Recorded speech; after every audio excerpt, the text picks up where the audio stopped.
Dalam sejarah panjang korupsi di Indonesia, beberapa tokoh ulama dan kiai yang dihormati harus mendekam di penjara akibat kasus korupsi yang menjerat mereka. Sementara beberapa lainnya masih diperiksa KPK atas dugaan korupsi yang mereka lakukan. Kasus korupsi kuota haji yang menyeret nama Kiai NU sekaligus mantan Menteri Agama Yakut Khalil Qomas membuka borok lama kasus-kasus korupsi yang dilakukan oleh tokoh agama yang seharusnya menjadi teladan umat. Selain itu, dana-dana fantastis yang digelontorkan untuk pondok pesantren juga digasak untuk kepentingan pribadi para oknum tertentu. Yakut Khalil Qomas atau Gus Yakut adalah tokoh yang sangat dikenal di kalangan NU dan lahir dari keluarga ulama besar. Ayahnya, Kiai Haji Khalil Bisri, merupakan kiai yang disegani sekaligus tokoh politik di masa lalu. Sementara sang kakak, Yahya Khalil Stakuf, menjabat sebagai Ketua Umum PBNU 2022-2027.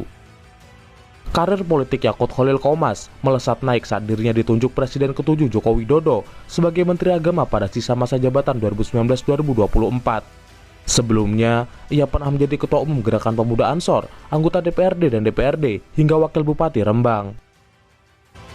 Pada 19 Oktober 2023, Joko Widodo yang saat itu masih menjabat sebagai presiden bertemu dan melakukan negosiasi dengan Perdana Menteri Arab Saudi Muhammad bin Salman terkait masalah kuota haji. Ia meminta penambahan kuota haji karena waktu tunggu keberangkatan jemaah haji Indonesia sudah terlalu panjang. Lobby itu berhasil. Kurang dari 12 jam, Indonesia diberi kuota tambahan sebesar 20.000 orang untuk haji tahun 2024.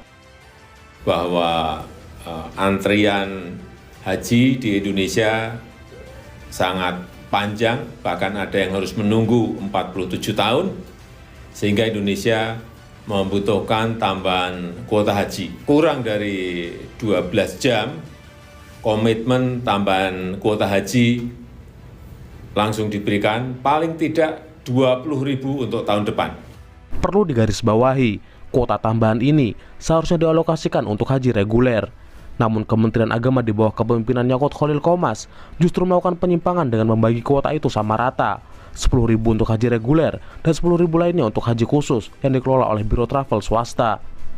Hal ini jelas melenceng dari komitmen awal pemerintah yang ingin memangkas waktu tunggu haji.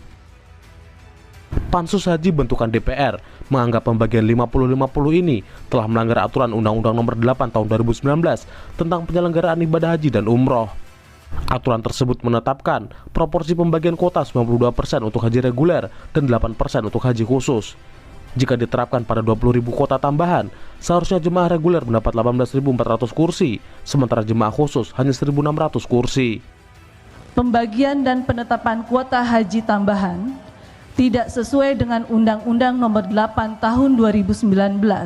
Pada 9 Agustus 2025, KPK mengumumkan memulai penyidikan dugaan korupsi kuota haji setelah meminta keterangan kepada mantan Menteri Agama Yakut Khalil Qomas. Perhitungan awal kerugian negara yang dihitung oleh KPK dan BPK mencapai lebih dari 1 triliun.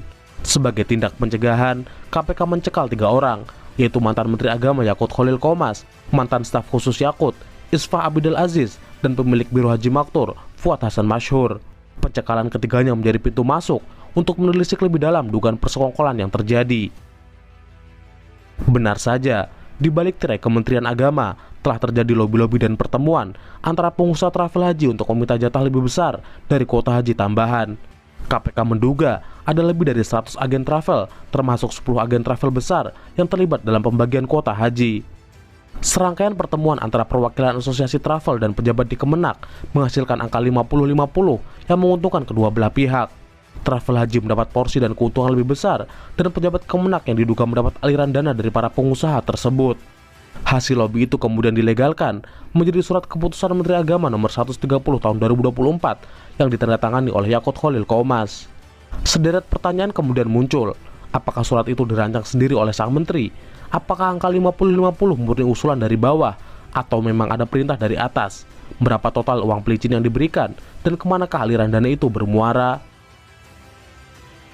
Temuan terbaru KPK menyatakan jatah korupsi kuota haji tidak hanya dinikmati oleh segelintir pejabat, tapi juga pejabat di setiap tingkatan di kementerian. KPK menyebut para pejabat Kemenak mematok tarif sebesar 2.600 hingga 7.000 dolar Amerika Serikat untuk para travel haji yang ingin mendapatkan kuota tambahan. KPK pun mulai mengumpulkan uang-uang hasil aliran korupsi dan menyita aset seperti rumah dan kendaraan, seperti 2 rumah senilai 6,5 miliar dari ASN Direktorat Jenderal Penyelenggaraan Haji dan Umroh. Komisi Pemberantasan Korupsi menyita uang, mobil, dan bangunan terkait kasus dugaan korupsi kuota haji 2024. KPK menyita uang 1,6 juta dolar Amerika Serikat atau sekitar 26 miliar rupiah, 4 unit mobil, dan 5 bidang tanah serta bangunan dari penggeledahan di beberapa titik termasuk rumah ex-Menteri Agama Yakut Khalil Qomas. Transparansi Internasional Indonesia menilai motif ekonomi dan keuntungan besar dalam kuota haji menjadi sumber utama terjadinya suap dari para pengusaha travel haji yang mengalir ke para pejabat Kementerian Agama. Kesempatan jemaah haji untuk berangkat ke Tanah Suci dikorbankan demi keuntungan finansial segelintir pihak lewat persekongkolan jahat. Lebih ironis lagi, skandal dan korupsi di Kementerian Agama bukan kali pertama terjadi. Di masa pemerintahan SBY, kasus penyelewengan dana haji juga pernah terjadi hingga membuat Surya Dharma Ali, Ketua Umum P3 sekaligus Menteri Agama 2009-2014, dijebloskan ke penjara. Komisi Pemberantasan Korupsi periksa Menteri Agama Surya Dharma Ali Selasa siang.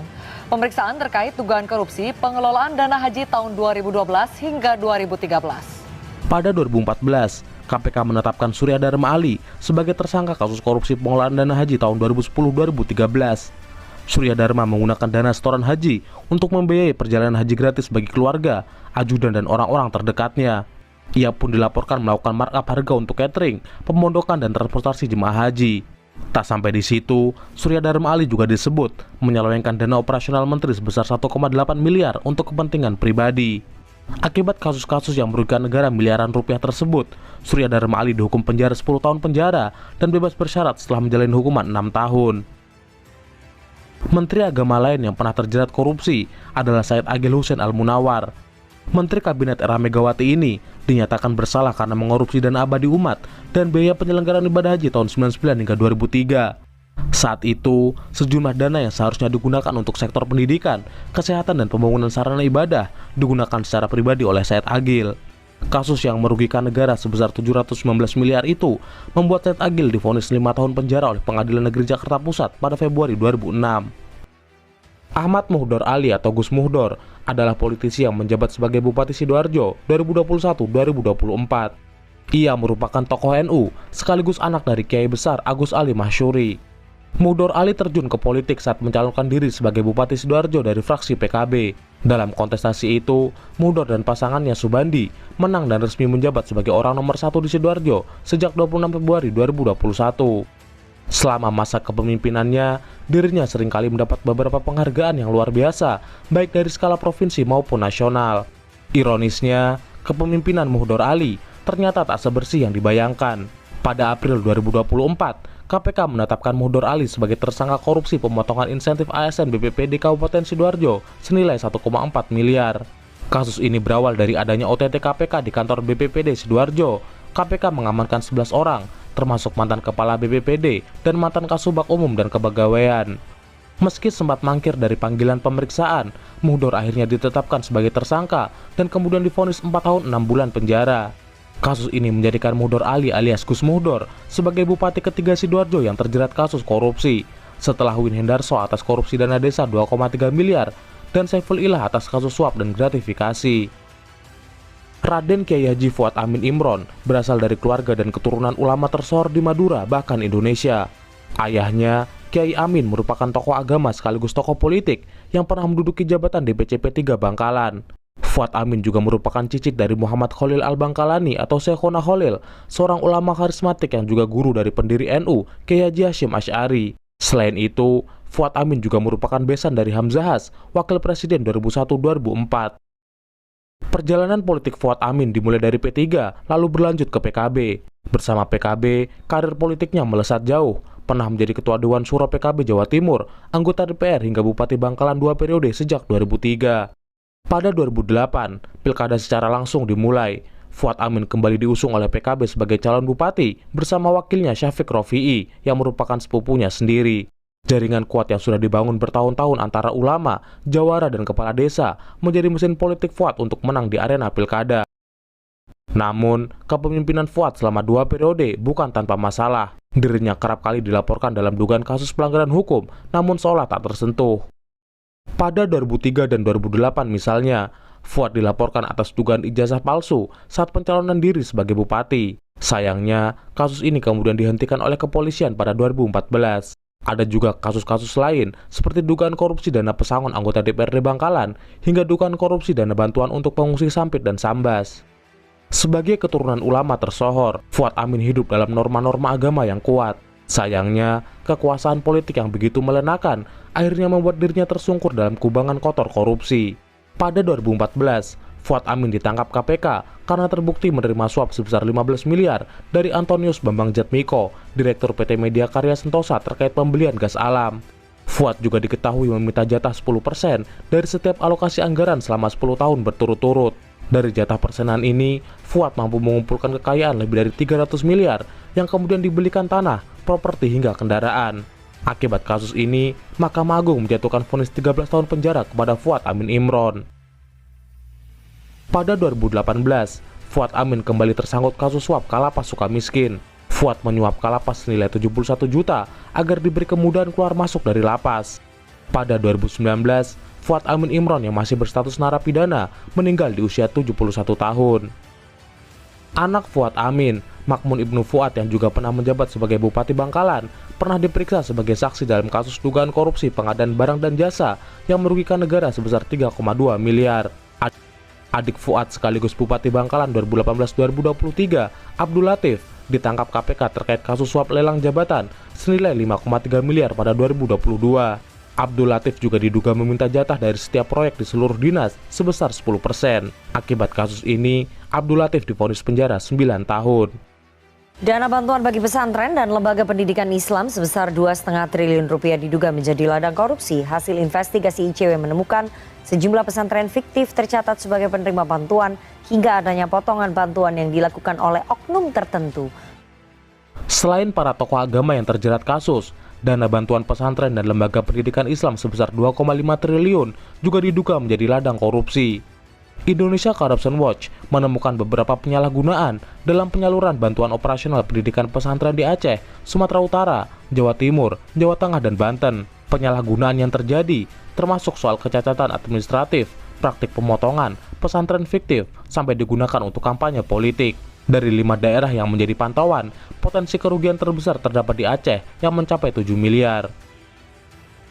Di Banten, muncul kasus dugaan korupsi hibah pondok pesantren pada tahun 2018 dan 2020, di mana praktek korupsi keduanya mempunyai pola yang berbeda.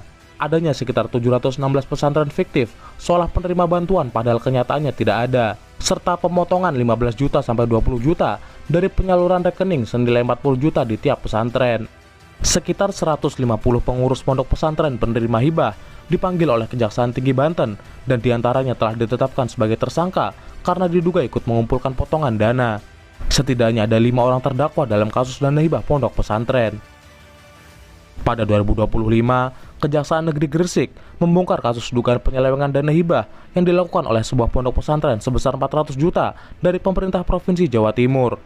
Dalam kasus itu, ditemukan sejumlah maladministrasi dalam laporan keuangan, salah satunya pembangunan fiktif asrama putri. Sayangnya, hingga saat ini tidak ada informasi tindak lanjut dan belum ada penetapan tersangka.